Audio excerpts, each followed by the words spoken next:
عزتمند اول د دې خبيث دغه ویډیو ګوري بیا د سره د مولانا اخترعلي صاحب خبرې هم شریک کومه چې مولانا اخترعلي صاحب څومره د جړا او د درد نه خبرې کړې دي هغه هم واوري بیا عزتمند.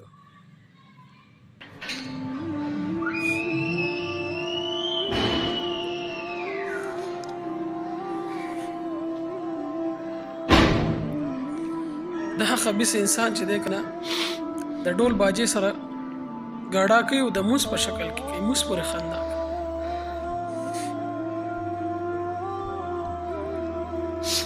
زه حیران یم چې خدای پاک ته مونږ باندې دا عذاب ولې نه راولې. خدای ما خو ټولې بونډریانې کراس کړې ای الله. او بل یو دا خواست تاسو کوم په ټولو مسلمانانو باندې دا ویډیو ګورئ فرض عین ده چې دا به شیر کوئ. ګورئ دا زما استاد ایمان تقاضا ده. دا کم په دې کم دین اسلام په چې دا ملنډ کیږي او دا کم موس په دې ډانچه په چې دا ملنډ کیږي او دا غیر چاپیره دا خلک و تر ټول دي او دا ډول سرنا و ته غي اې دا الله بندا دا موس چې په چا پر شوي دي او دا موس چې چا راوړي داغه د وجنه خو ته په دنیا کې آبادی داغه د وجنه خو دا دنیا آباد ده. قسم خیال له کو چې نبی علیہ الصلوۃ والسلام ولاړ وي او دا صدا کس الله اکبر دا سی ویلې وي او دا نخري پیخي کولې چونکه زه ګوره بیمار هم یم مداستر کې میرا پړسیدلی او نزله مې ډیره ده خو دا ویډیو مې لیدل یقیني بیګا ما خوب نه دی کړی چې خدای پاک اسنه چې عذاب را باندې راولي. نو تاسو څه خیال لې نبی علیہ الصلوۃ والسلام ولاړ وي او دا نخري پیخي کولې او خاطه اوس د خلکو پړک او دا ډول سرنا وغلې نو زما نبی بسوي دا هغه مونږ دی چې دا عرش ته تلې ما دا هغه مونږ دی چې د الله جل شانه په دربار کې زه حاضر شوی ما او د الله جل شانه د دربار نظر روانېدم او مالې وی چې د الله محبوبه زما محبوبه دا مونږ یو خپل امت ته زما د سیړه زما در تراغلی زما کور ته چې څوک ملمه راشي او خاص ملمي زه خو ویم چې خپل غوښې ولا ورکم د زړه. اوس الله جل شانه ملمه محمد رسول الله صلی الله علیه وسلم دی ای محبوبه ته زما د درنه دا 5 وخت مونږ 50 منځونو دا منځونه یو څه خپل امت ته پاره. نبی علیہ السلام وایي دا هغه منځ دی چې خلک پسې نخرې پیخي کوي دا هغه منځ دی چې نبی علیہ السلام فرمایي زما د سترګو یخواله په مانځ کې دی دا هغه منځ دی او دا هغه سجدي دي چې دا تندې الله جل شانه ته لګي په دې بس نن خنداګانې کیږي دا هغه منځ دی چې نبی علیہ الصلوۃ والسلام با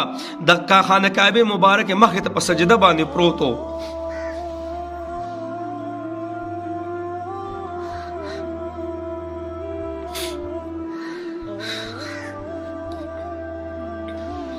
نبی علیہ الصلوۃ والسلام با خانه کعبه مبارک مخې ته په سجده پروت و.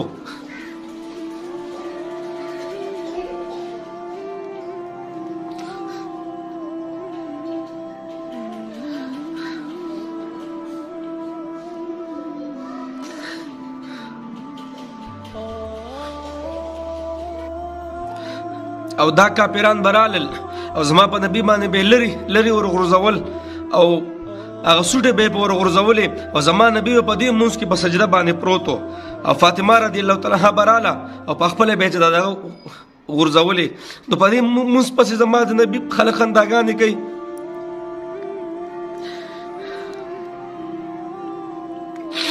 زما ټولو ادارو ته دا خواسته زما د پاکستان د جنډې چې څوک به حرمتي وږي په سباله بیا جیل کې زما د پاکستان او زما د ملک د پیسو چې څوک به حرمتي وږي په سباله بیا جیل کې نو زه ټول ادارو ته زما دا خواسته زما د نبی په مونږ پسې خلک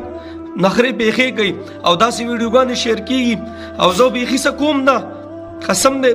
زه حیران شم خدای پاک چې دا مونږ دا ګیله ولي وکړو تا ته چې خدای پاک ته به د عذاب په مونږ باندې ولې راوسته. سم خیال لې چې عمر رضی الله تعالی عنہ ولاړو او داسې خبرې کېدې او زما د نبی په مونږ پسې دا خبرې اترې کېدې او زما د نبی چې کوم مونږ راوړی دی او کم تکلیفونه په تیر کړی دي او پس خلکو به دې سجدې ته پرېښودونه. سم خیال لې چې عمر رضی الله تعالی عنہ ولاړو آیا دوی به دا چل کړی وي آیا سجده کې به داسې دوی ځان رړقولی وي. الله جل شانه دې موږ معاف کړي. الله جل شانه قرآن کې فرمایي ای خلکو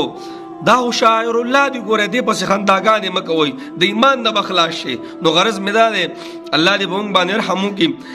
یقیني کله ناکله ویرېږم خدای پاک چې ته موږ ته دا ګورې ولې خدای پاک موږ باندې عذاب را نشي ای الله ته موږ تباه او برباد نه کړي. نو دا مونږ خو دې چې په قیامت کې به د ټولو نه مخکې د دې مانځه باره کې حساب کتاب کېږي که مونږ دې ښه راووتو نو ټول عملونه به دې ښیي دا مونځ خو چې کله فرض شو نو صحابو یو بل له مبارکۍ ورکولې ای خلکو د الله جل شانو د خزانو نه د غوښتلو ذریعه راله لږه مسله به راله او سیټ ته به شو 2 رکعته مونځ به وکړو او الله اکبر د الله نه به غوښتې په دې مونځونو خو صحابو خپلې مړې سورلۍ جمدي کړي په دې مونځونو خو به د الله مدد راتلو اوس هم په دې مونځونو 15 وخت الله جل شانه ته حاضری ده اوس کو زکات مونږ والو کال کې او پیره ده او حج مونږ والو کال کې او پیره ده او روزه مونږ والو کال کې او پیره ده دا خدا سي عبادت ته چې رب وای ما ته 15 وخت په دې ورځ کې په سجده باندې پریوزا او نن پاغي پسم خلک خنداګانې کوي نن هغه هم موتانه پاتې نشو نن هغه هم زما استاد مسخرو او د ډول او د سرنا زینت سال شو زما غرض دا دی هر ځکه چې دا ویډیو شو د کو هر څوک دی الله خو دې ته هدایت نصیب کی او کو هدایت نه الله دې تباہ او برباد کی او څومره اداري چې دي اگر ټول د زما خواسته جناب د خپل نبی په سنت باندې غیرت ګوره وکي قانون چې الله مونږ لرا کړی دی الله برا تپوس کوي ګوره ټول به ما وتا ډړې په دغه قبر کې لګاو زمونږ نور سوسته خدا ویډیو موکړه او تاسو ټول مسلمانانو ته خواسته چې دا شیر کوي د خپل ایمان یو کردار ادا کوي نور به زموږ څه کار دی نور هغه اقتدار ولته وایم چې په دې ملک اقتدار دی ګور الله به تپوس کوي ګوره زما د ملک بجدي سوکوږي ډایرک معنی ولې بالکل صحیح خبره ده خو جناب په دې باندې هم له غیرت پکار دی دا خو بدن یو سبابل او زما د نبی په طریقو بس د خلک کنزل کوي او نخري پیخي دی پسې کوي او ډول سرنام او په مازه کې دی غړيږي زه خو چې ویم الله اکبر نو الله جل شانه ما ته ګوري زه خو چې مون شروع کوم او ما قسم وکړ چې ما د الله سره خبرې وکړې نو زه هانس کېږم نه بالکل د الله سره مې خبرې وکړې د ټولو نه نزدېکت خو زما په سجده کې د رب سره کېږي زما خو ټولو نه ښه خبرې دا په مونځ کې کېږي او نن زما هغه مونځ د میډیا مخې ته راځي ایو مسلمان کوي کو مسلمان نه کوي نو ولې څوک ته دا او خنداګانې کوي الله دې بس مونږ معاف کیږي ټولو ته مهرباني وکړي خواسته چې دا ویډیو هر یو ګوري هر یو شیر کوي چې دې ټولو خلکو ته پته ولګي چې دا مسلمانان په دین اسلام باندې غیرت کوي ایو بیا بیا چې څومره زمونږ ادارې دي جناب دا خلک منې کوي جی دا خلک منې کوي دا زموږ په دین اسلام پورې ډېرې خنداګانې کوي ډېرې ملنډې ورپورې کوي او دا مونځ خو الله اکبر کبیره په دې خو ډېر سرونه د تن نه جدا شوي دي جي په دې خو پلار او زوی ولاړ دي په دې خو ابوبکر رضی الله عنه د خپل کلي نه وتی دي چې په مانځه به ودرېد په دې خو زما د نبی چې به الله اکبر وي نو په خپو کې به پړسوب ولګېد عایشه صاحبه وی ډېر په نبی علیه السلام باندې خفه شومه چېرته په چا نه یم خفه شوی خو چې کله به زما نبی مونځ ته ودرېدو او خپو ته به مې وله وکتل نو په خپو کې به پړسوب پیدا شو بس الله دې مونږ معاف کړي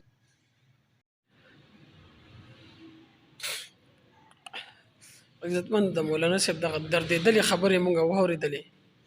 نو مونږ ته پکار ده چې دغه ویډیو مخکې شیر کړو چې دغه ویډیو مخکې زموږ محکمو چې څومره دي هغوی ته ورسیږي او هغوی دې باندې زر تر زر اکشن واخلي او دې خبیث له سخته نه سخته د عبرت سزا ورکړي